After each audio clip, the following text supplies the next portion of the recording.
మన ప్రవర్తనలో పరిశుద్ధత ఉందా పరీక్షించుకొని పవిత్రతను కాపాడుకోండి. అనవసరంగా మాట్లాడి వ్యర్థమైన మాటల వల్ల మిమ్మల్ని మీరు అపవిత్రపరచుకోవచ్చు. అనవసరమైన కార్యకలాపాల వల్ల మీ మనస్సును మీరు పాడు చేసుకోవద్దు, అపవిత్రపరచుకోవద్దు.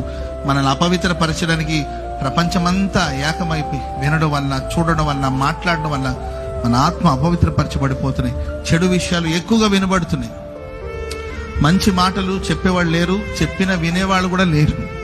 మంచి మాటలు ఈరోజు ఎగతాళిగా, యవనస్తుడా కొంచెం పరిశుద్ధంగా ఉండమంటే అది ఎగతాళిగా, యవనస్తురాలా కొంచెం పరిశుద్ధంగా ఉండు తల్లి అంటే అది ఒక బూతు మాటలాగా, వాళ్ళకి పవిత్రత అనేది ఒక బూతు మాటలాగా. నీతిగా ఉండాలమ్మా, పవిత్రంగా ఉండాలమ్మా అని చెప్తే అదొక బూతు మాటలాగా.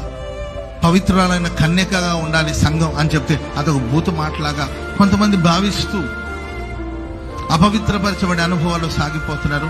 పవిత్రతను ప్రేమించండి, పరిశుద్ధతను ప్రేమించండి. యేసయ్య అన్నాడు, నేను పరిశుద్ధుడైన ప్రకారం మీరును పరిశుద్ధులుగా ఉండాలి. Praise the lord.